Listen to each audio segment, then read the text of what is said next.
¿Quieres saber qué tan ansioso estás? ¿Afecta el TikTok en nuestra ansiedad? Cuando te acuestas a dormir, comienzas a pensar muchas cosas. ¿Es mi personalidad o es ansiedad? Todo el día se la pasa pensando el mismo y el mismo tema. ¿Rumea y rumea la misma idea? ¿Sabes qué significa gestionar la ansiedad? ¿Quieres un ejercicio práctico y sencillo para manejar tu ansiedad?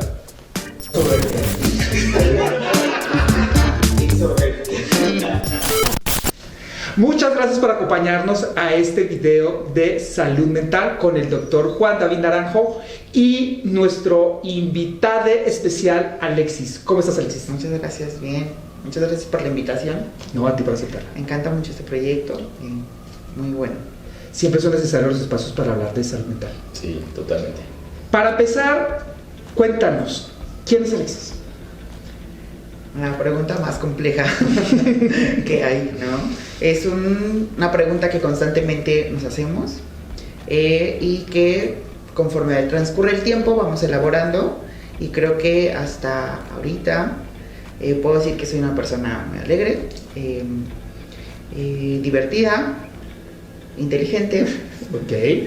y profesional, ¿vale? Tengo algún tiempo ya trabajando en estos temas, pero pues sí, esa es quién soy. En lo profesional, ¿cuál es tu campo? Yo de tiempo completo soy enfermero, pero en algunas ocasiones trabajo en el ámbito de la psicología. También soy psicólogo, entonces esas son las áreas en las que me desarrollo. Como campos muy altruistas, ¿no? Claro, totalmente. Mucho contacto con la gente, ¿no? Justamente por eso es que de forma inicial fui enfermero, lo ejerzo aún, y me di cuenta que el contacto con los pacientes como enfermero es muy directo, y a veces algunas de las necesidades que tienen son más de psicológico que de cuidado. Entonces me llamó mucho la atención y fue que decidí incursionar en esa área. ¿Y qué te llamó la atención de la parte de la psicología? Pues justo cómo nuestros comportamientos influyen en los resultados que tenemos de forma física también, ¿no? Y cómo también todos los procesos psicológicos por los que cursamos también tienen una repercusión de forma de nuestra salud. Muchos de ellos a veces los ignoramos y necesitamos el cuidado, ¿no? O sea, que nos cuiden o nos enfermamos, cualquier situación. También que nos apapachen, ¿no? Y eso hace también mucho la enfermería, ¿no? No solo desde lo médico, sino también como desde la empatía de lo social. Sí, justamente. La enfermería me dio estas herramientas de identificar que a veces el contacto y entender a las otras personas es importante, y sobre todo nuestro comportamiento. En esa relación con el paciente, con los pacientes, ustedes que están en clínica, se puede, y aterrizándolo al tema que queremos abordar hoy, se pueden reconocer como indicios o patrones de la ansiedad. Okay, yo creo que antes de responder esa pregunta, creo que es importante entender que cualquier situación de salud, como ser paciente, siempre es una situación compleja, ¿no? Estás con dolor, estás en un lugar incómodo, estás con gente desconocida, a veces estás hasta desnudo, ¿no? Con una bata que te cubre solo por delante. Entonces es una situación compleja ser paciente, ¿no? Sea en emergencia o sea que estés estable, pues es salir de tu zona de tu casa, de tu zona de confort. Entonces en base a eso pues puede generar ciertas molestias, ¿no? Como sentirte nervioso de recibir un diagnóstico, sentirte inquieto de si es que vas a entrar a una cirugía, no sé, ¿qué más se te ocurre? Pues justo como en general entendamos que la ansiedad es una respuesta fisiológica. Exacto. Entonces, normalmente todos tenemos una reacción a alguna situación, y justo esta nos ayuda a adaptarnos al ambiente. Justo lo que menciona Juan es esto, es como en una situación clínica en la que te tienes que enfrentar a alguna situación, pues seguramente vas a sentirte un poco ansioso, vas a tener miedo, y justo esta palabra es como lo que identifica o define un proceso o un estadio ansioso, el miedo a algo que no puedes controlar. Justo, esa es la definición que podríamos nosotros de la que partir. Es la sensación o la percepción de miedo a algo que no puedes controlar. Que se puede proyectar más allá solamente del aspecto clínico a cualquier aspecto de la vida. Sí. Pregunta del millón. ¿Cómo puedo saber yo si soy ansioso? ¿Qué matiz, o sea, qué comportamiento me podría definir como ansioso? Bueno, primero lo que dijo Alexis es súper importante, ¿no? Dijo una palabra que es adaptativo, ¿no? Okay. La ansiedad es una emoción, o sea, como cualquier otra emoción que se nos otorgó para responder a ciertas cualidades o ciertas circunstancias, ¿no? Que es, por ejemplo, principalmente una situación de peligro, ¿no? Entonces, por ejemplo, si se está incendiando aquí este espacio, obviamente nuestro cuerpo va a responder a ese estímulo o a esa situación de peligro. Entonces, una respuesta muy natural, muy como orgánica de nuestro organismo, ¿no? Entonces, todos experimentamos un grado de respuesta a esa situación que nos permite huir, tal vez la fase como algo muy primitivo de lo que somos, ¿no? Entonces, salir corriendo siempre. Salir corriendo. Entonces, eso nos sirve, ¿no? Si es que estás bajo mucha presión en tu trabajo, en algo, te sirve ese nivel de hasta de estrés, ¿no? Pero justamente cuando atraviesa la línea entre lo adaptativo o llamémoslo lo básico, lo base, y se vuelve muy intenso, mal adaptativo, pues ahí hablamos ya de una ansiedad que nos puede afectar, ¿no? Entonces, bueno, y volviendo a tu pregunta, ¿no? ¿Cómo nos damos cuenta? Yo creo que hay ciertos síntomas que nos pueden guiar a entender esos. Entonces, a veces la ansiedad puede ser un poco, lo hablábamos en el anterior video, que puede ser como muy engañosa, ¿no? A veces no nos damos cuenta que estamos ansiosos. Justo tenía un paciente el otro día que vino por ansiedad, ¿no? Y inició su tratamiento, mejoró, y me puso un ejemplo que me pareció fenomenal. Él decía, es como cuando escuchas un ruido constante y cuando se apaga ese ruido te das cuenta que había un ruido, ¿no? Me ponía el ejemplo del refrigerador. Es como ese sonido que está ahí y de repente se apaga y dices, estuvo sonando, ¿no? Entonces es como un ruido que siempre está, que se basa en nerviosismo, en miedo, en inquietud, y que, bueno, se apaga cuando ya lo tratas, ¿no? Pero puede ser un poco difícil de diferenciarlo porque no estamos tan pendientes de ese sentimiento, ¿no? De esa emoción. En ese sentido, todos tenemos un mínimo de ansiedad en algún momento, como el estrés, que se supone que el estrés nos ayuda o la ansiedad sí es algo que no es deseable. No es deseable en cuanto a el mal manejo de esta emoción, ¿no? O sea, ya decía Juan, es una emoción básica. Exacto, entonces está inherente, o sea, automáticamente nosotros la traemos, o sea, me da hambre, me da sueño y en algún momento potencialmente me puede dar ansiedad. Sí, sin embargo tienes que gestionarlo, y si esto no se gestiona, entonces empieza a haber algunos problemas. Me encanta la palabra gestionar. Sí. O sea, tengo que ir a la oficina mental, La oficina. a que me atiendan. Justo. Y esa gestión, lo que también hablábamos la vez pasada, esa autoconciencia, ¿cómo me doy cuenta? Voy al espejo y digo, me siento ansioso, hay algún tipo de comportamiento que me permita identificarme.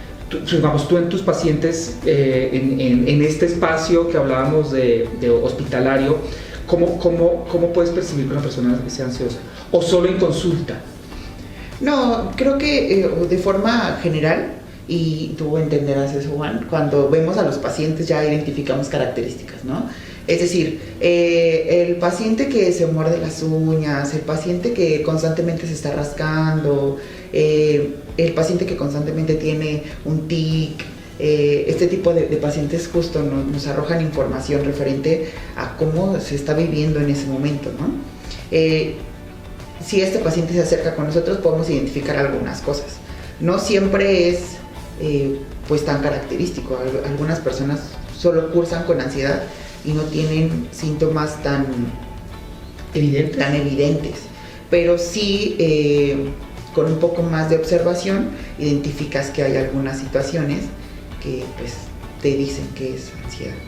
Digo, también depende mucho el tipo de ansiedad de la que estemos hablando, porque ansiedad es un mundo. Ok, para cerrar esa idea, todo comportamiento que acabas de definir, morderse las uñas, hacer movimientos, ¿es ansiedad o puede estar relacionado con otra cosa? Yo creo que podría relacionarse muchas cosas, Pero no es, no, morderme las uñas y automáticamente ansioso, no necesariamente. no, ¿O sí? no necesariamente. Creo que no podríamos, yo creo que nada en el ser humano es blanco o negro, ¿no? Perfecto, sí. Pero sí, pues podría ser un signo, ¿no? Justo lo que decía, hay ciertos síntomas que nos podrían prender un foquito de que estamos ansiosos, el movernos, el estar inquietos, el sueño también, cómo actuamos con nuestros pensamientos, el hecho de estar tembloroso, que te falte el aire, o sea, son un sinnúmero de síntomas. Yo a veces digo que la ansiedad es como un mimo, ¿no? Que puede simular como cualquier síntoma, puede simular cualquier circunstancia. Si te falta el aire, si sientes palpitaciones, sientes que te estás infartando, ¿no? Si te duele el estómago de repente, a veces, bueno, no sé, a mí a veces me pasa, estoy ansioso y me comienza a sonar el estómago, puedes comenzar a temblar, entonces pues puede simular cualquier síntoma físico, porque justo la ansiedad tiene un carácter muy físico también, ¿no? Una respuesta en tu cuerpo de todo lo que estamos diciendo. Ahorita hablaban los dos de, y como bien lo dice el doctor, todo es complejo, no es blanco y negro, pero entonces dentro de este universo de la ansiedad, ¿cuántas modalidades podemos tener? ¿Se puede, digamos, que hacer una taxonomía ABC para nosotros, los mortales, los que... hay dos tipos de ansiedad, no, hay como 6, hay como... O sea, hay unas... ¿Cómo se podría clasificar la ansiedad? Bueno, la ansiedad, justo como dijo Alexis, ¿no? es muy amplio, es como una familia de síntomas y de trastornos, por decirlo así. El más común, pues, la ansiedad generalizada, ¿no? Pero también ahí entran, pues, los ataques de pánico, las fobias. El trastorno de ansiedad generalizada, trastorno de pánico, tenemos agorafobia, trastorno ansiedad social, no específico, por medicamentos Las fobias, dijiste. y fobias, justo, creo que ya. Ok, la ansiedad es la madre de muchísimos trastornos y muchísimas angustias, iba a decir yo. Sí. Wow, ya me dio ansiedad de escuchar tantos hijos de la ansiedad. Ok, otra pregunta básica para los neófitos. ¿En qué momento la ansiedad se puede volver un problema? Porque es como el estrés, o sea, todos tenemos estrés, pero llega un momento en el que puede ser problemático. ¿Cómo puede ser una red flag para estar de yo decir, hijo de pucha, esto se está complicando, debería de pronto empezar a pedir ayuda? Justo, creo que lo mencionas con el estrés, ¿no? O sea, cuando el estrés tiene 3 fases, ¿no? Es distrés, estrés o estrés. Entonces, todos estamos en un nivel basal de estrés constantemente. Es decir, me enfrento a alguna situación y pueden ocurrir 2 cosas. Lo gestiono y puedo seguir, o se queda ahí reservado y conforme va pasando el tiempo y situaciones de este estilo, se va agrupando. Cuando no gestionamos esto, empezamos a desarrollar ciertas inseguridades, ¿no? Y entonces empezamos a tener miedo, inseguridad, nerviosismo para desarrollar actividades. ¿Cómo nos damos cuenta cuando esto ya es un problema? Cuando las personas dejan de hacer actividades de su vida diaria por ansiedad. Es decir, yo ya no salgo a la calle porque tengo miedo de que algo que yo no puedo controlar pueda pasar fuera. Porque sé que en la recámara probablemente pueda haber una araña o un mosquito y yo tengo miedo a estos insectos. Entonces decido no ir a ese lugar porque puede estar ahí, pero yo no lo sé o no estoy seguro de que vaya a suceder. En ese momento nos damos cuenta que el nivel de ansiedad que tiene la persona ya no es algo gestionable. Algo gestionable. Justo quería decir eso, ¿no? Como tú hablaste mucho de la gestión de la ansiedad, que puede ser relacionada con cualquier emoción, ¿no? Pero yo creo que es importante mencionar que en cierto punto podemos ya no tener una gestión o un control de esas emociones, ya nuestras capacidades nos están sobrepasando, ¿no? Se vuelve difícil. Yo creo que en ese momento puede ser un buen momento para buscar ayuda, ¿no? Ya no estamos pudiendo con nuestras propias herramientas y ya necesitamos ayuda de un profesional, sea un terapeuta, un psiquiatra o lo que quieras buscar, ¿no? Sí. La primera, lo que dijiste, la gestión. Y lo otro es súper importante, es qué tanta funcionalidad te quita, ¿no? Hay muchas personas que son ansiosas y funcionan muy bien, ¿no? Como ese nivel de ansiedad te hace que seas súper productivo, que resuelvas todos los problemas en tu trabajo, en tu familia, que atiendas a tus 3 hijos, hijas, y pues estás ansioso, ¿no? Pero puede generar un grado de disfunción. Nosotros hablamos mucho de la disfunción, que tanto te limita tu funcionalidad diaria en tu vida cotidiana, ¿no? Y también el grado de malestar que te genera, ¿no? O sea, una ansiedad leve, pues sí, es molestosa, pero una ansiedad grave pues, puede ser que te sientas que te vas a morir, que todo el tiempo está ahí molestándote. Hablaban hace un ratico de que es como ese miedo o esa presión a algo, a solucionar algo externo que me va a producir la ansiedad. Lo puedo gestionar o como el mimo, hacer que lo gestiono y lo puedo guardar, decías en un momentico. Entonces, entre más pasa el tiempo, más ansiosos nos podemos volver. Es decir, las personas adultas contemporáneas podemos sufrir más ansiedad que la gente más joven o no necesariamente está relacionado con la edad.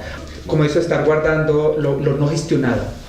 Sí, justo porque creo que la respuesta a esto es que conforme vamos creciendo vamos conociendo cosas y sabemos que hay algunas cosas que pueden estar ahí y pueden ser un peligro para nosotros. Decíamos que es una reacción fisiológica, ¿no? Como de lo más primitivo que hay en nosotros. La ansiedad también se percibe en niños, por ejemplo, en pacientes pediátricos. Uno de los trastornos que se me había olvidado mencionar es el trastorno de ansiedad por separación. Y, por ejemplo, en los niños es notorio la ansiedad por separación cuando... primer día de clases. ¿Cómo? Primer día de clases. El primer día de clases, por ejemplo, es un característico. Es como, tiene que enfrentarse a la situación de estar en la escuela y alejarse de su cuidador primario. Y entonces se tiene que ir mamá, papá o la abuelita, quien lo cuida, y este pequeño se tiene que quedar en la escuela. Empieza a desarrollar esta ansiedad porque tiene miedo a que o no regresen por él, que lo hayan dejado con un propósito o por alguna situación, ¿no? Identificamos eso, pero normalmente en edades tempranas la ansiedad es un poco más complejo de identificar porque pues justo estás conociendo el mundo.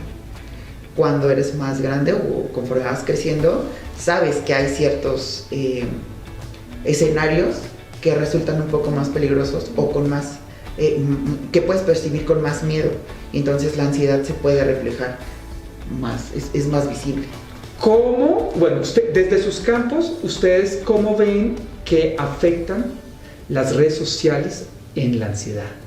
Sí, afecta mucho, digo, en esta era digital en la que nos encontramos es un bombardeo constante de situaciones ansiosas, ¿no?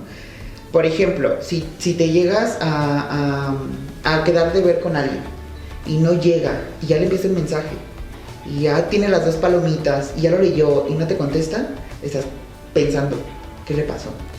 ¿Por qué no llega? Y ahí es donde se conecta con estos monstruos reales. Estamos en Ciudad de México, ajá, estamos en Bogotá, algo le puede haber pasado, lo asaltaron, le quitaron y una hipótesis potencial se empieza a hacer real, aunque no sea real, pero me generan esas emociones. Sí. Tal vez solo vio el mensaje y como a algunas personas nos pasa, es como, ay, y luego tenía que contestar un mensaje y no lo contesto, ¿no? Digo, claro. No es intencional, pero seguramente la persona que recibió el mensaje y a la que no le diste una respuesta, pues seguramente ya se hizo un múltiple escenario ahí sobre qué te pasó.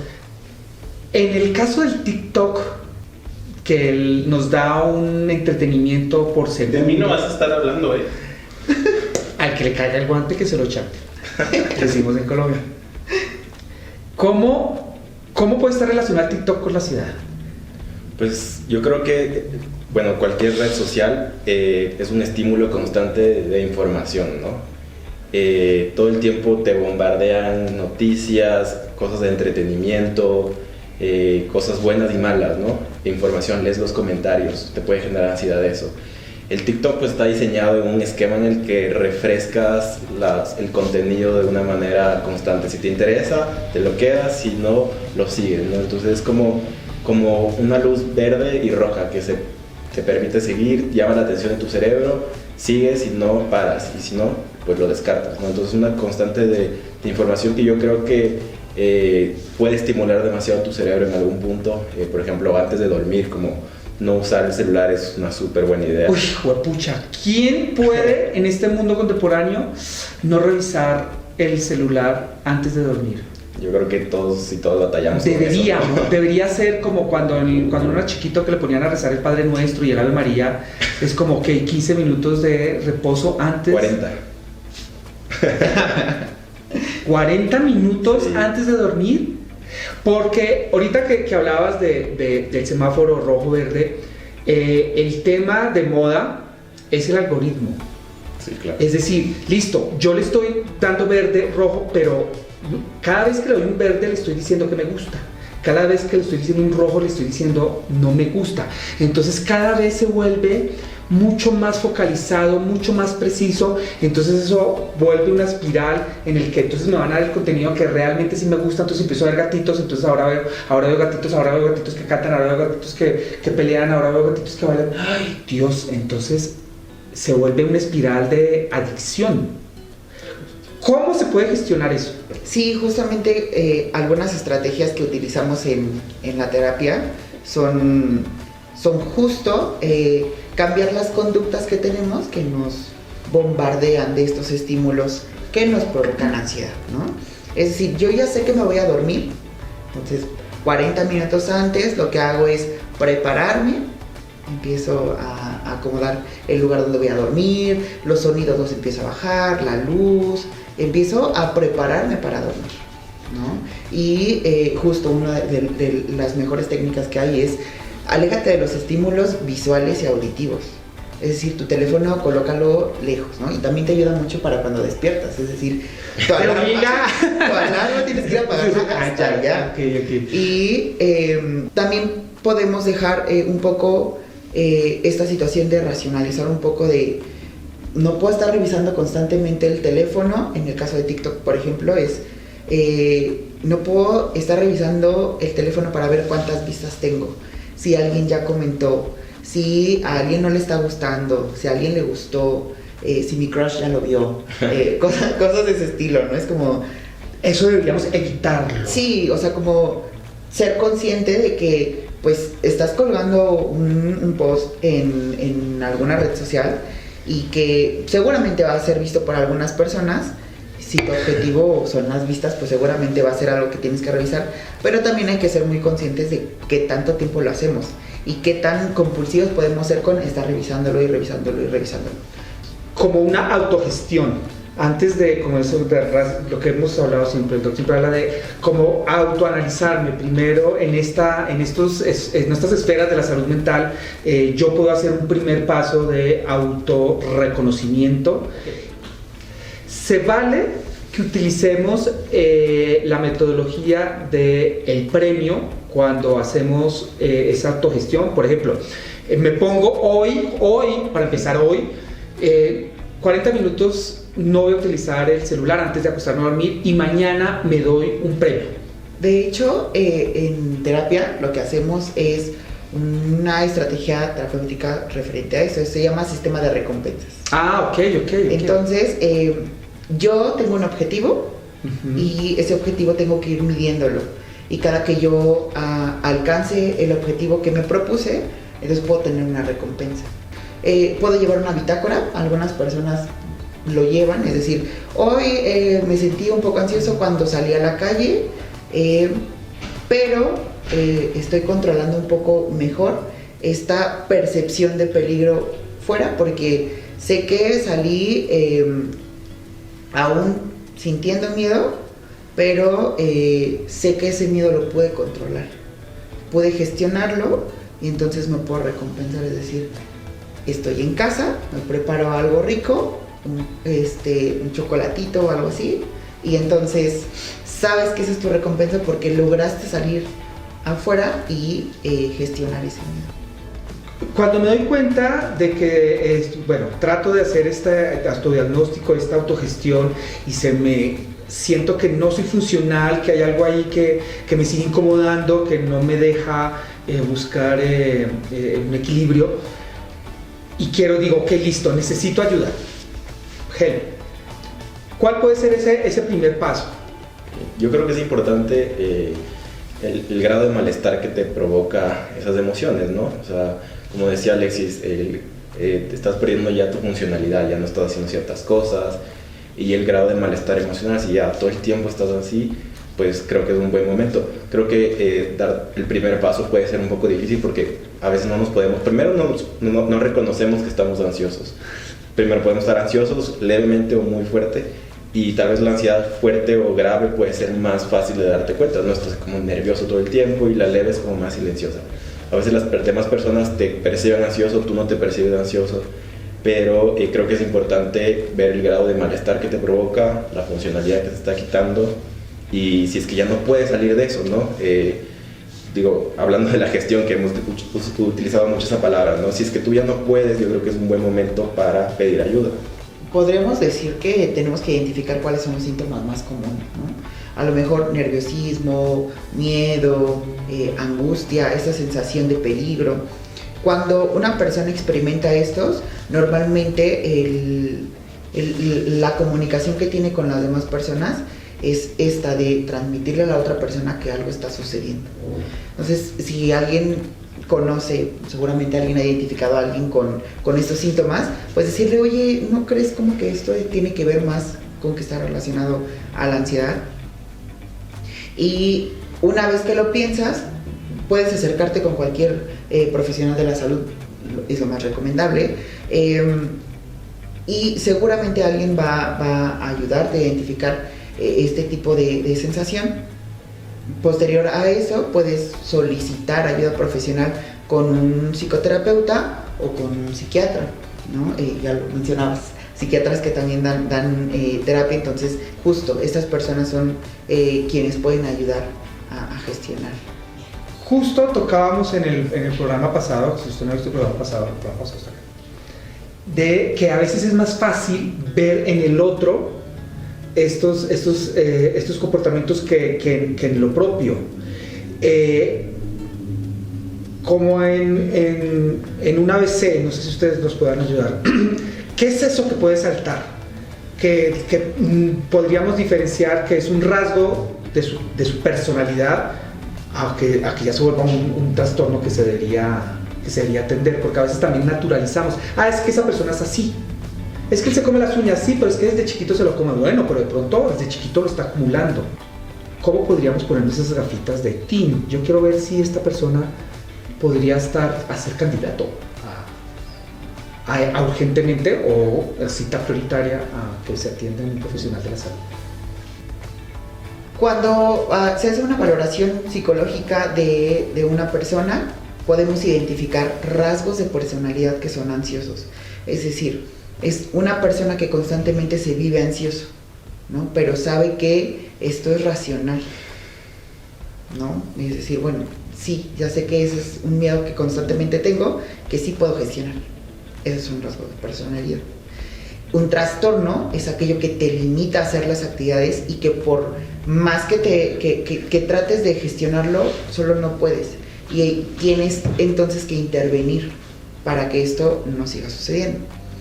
Hay algunas estrategias que utilizamos, que normalmente lo que se recomienda o lo que normalmente yo recomiendo casi siempre es pues que se lleve a cabo con terapia.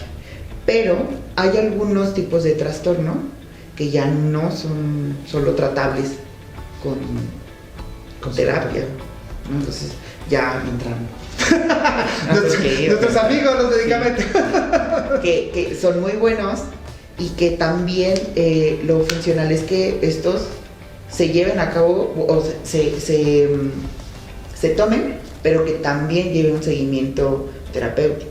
Justo tengo un paciente que mejoró muchísimo después de su tratamiento, estaba muy ansioso y me dijo, es que ya no me reconozco, mi familia no me reconoce porque pues antes todo el tiempo estaba preocupado, todo el tiempo estaba estresado, todo el tiempo estaba así haciendo cosas, y ahora estoy más relajado. Dicen que me volví un poco válido, dijo él, como que ya nada me importa, ¿no? Entonces como que él fue un encuentro con él mismo un poco de darse cuenta que ya no era esa persona, ¿no? Y eso a veces algunos pacientes me han dicho, como es un choque entre encontrarte a ti mismo y ya no como esta persona neurótica que está todo el tiempo así. Entonces creo que ahí podemos diferenciar en cierto punto cuáles son síntomas y cuáles son tu forma de ser, ¿no? Él sintió paz, él siente bienestar, ¿no? Él se siente diferente. Sí, sigue siendo preocupado en algunas cosas que le permiten funcionar bien, que le permiten estar preocupado de su familia, de su trabajo, pero ya no siente esa presión constante, ¿no? Y claro, como todo el mundo le conocía así como el preocupado, el ansioso, es un encuentro un poco difícil, pero yo creo que cómo se siente esa persona es lo importante. Entonces lo que yo quería decir también era importante, otro de los síntomas, ¿no? Es que en relación a nuestros pensamientos, creo que es importante hablar de eso. Muchas veces la ansiedad es este constante pensar y pensar y pensar algo que nosotros, bueno, en psiquiatría, no sé, en psicología, hablan de la rumiación, ¿no? Que es como... masticar lo mismo. Lo mismo, como las vacas, ¿no? Que estamos Sí. El mismo material una y otra vez. Entonces, una de esas características son esas preocupaciones, tal vez incluso a veces desproporcionadas, o pensamientos, o ideas, o que estás todo el tiempo, le das la vuelta a lo mismo y no puedes salir de eso. O sea, estás pensando lo mismo, tú tratas de reducir ese pensamiento, de gestionarlo, pero no puedes. Entonces, puede ser también una de las formas de darnos cuenta si estamos ansiosos, ¿no? ¿Qué tanto ya le di cabeza a este pensamiento? Por ejemplo, cuando vamos a dormir, ¿no?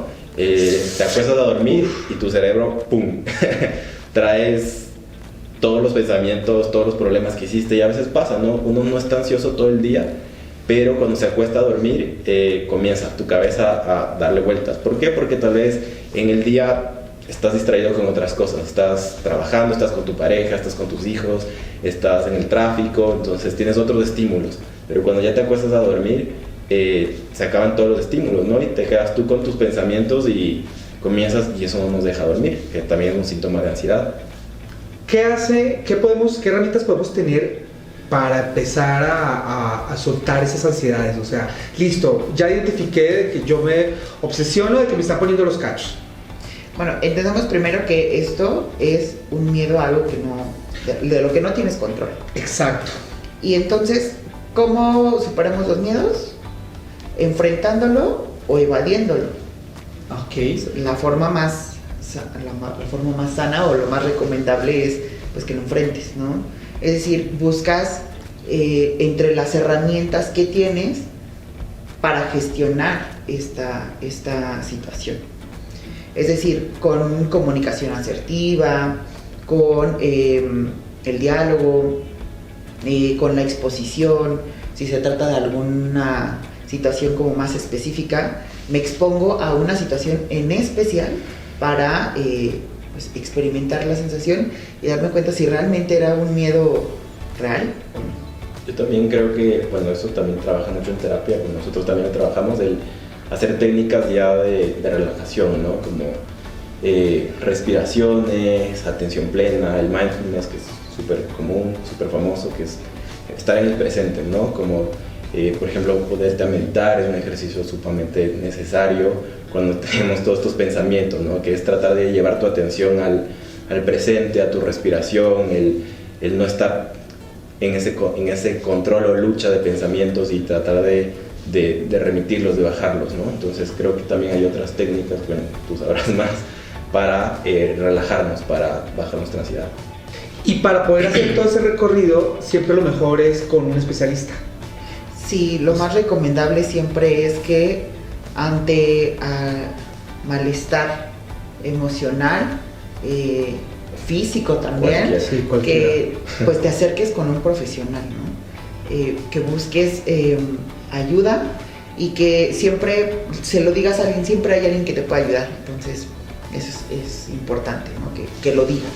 Porque, pues, también, si no pides ayuda... Sí, a veces pensamos que... y nos ayuda a diferenciar, no, bueno, lo tuyo no es ansiedad, es depresión, lo tuyo puede ser otra cosa, pero que sea alguien profesional de la salud. También es importante que alguien más te observe, ¿no? Como tal vez tú no te das cuenta. Entonces, cuando alguien más te observa, sobre todo alguien que tiene una experiencia, pues te puede decir, sí estás ansioso.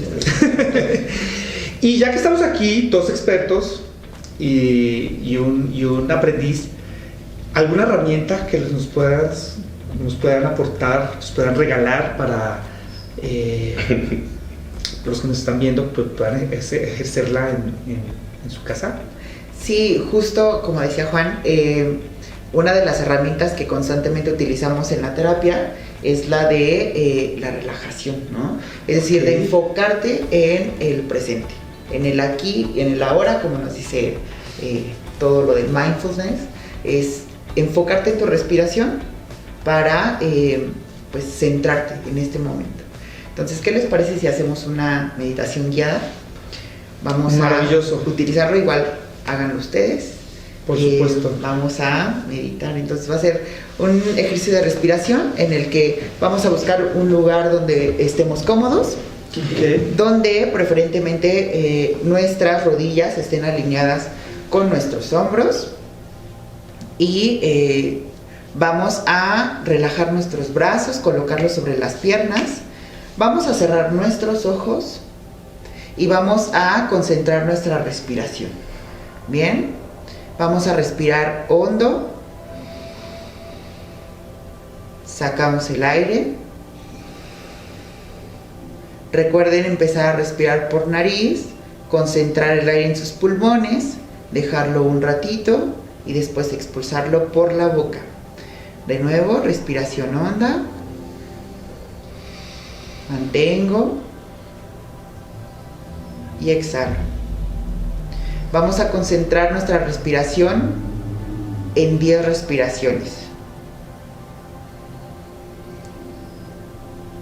1,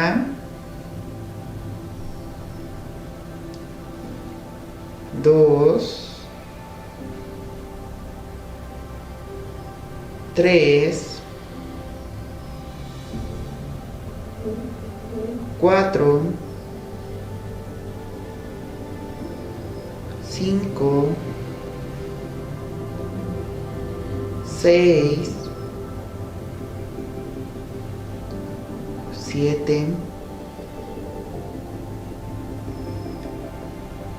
8, 9 y esta última respiración vamos a hacerla más profunda. Vamos a tratar de mantener el aire lo más que podamos y después vamos a exhalar. Entonces respiramos, llenemos todos nuestros pulmones, mantengámoslo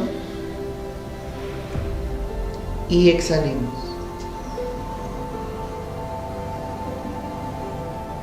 Date un momento para relajar tus brazos, tus piernas, para sentir que en este momento te estás dando el tiempo de respirar y centrarte en este momento, en esta actividad, y que todo es gestionable, todo está bajo tu control, y que lo que no está bajo tu control, bueno, es algo que no puedes dominar.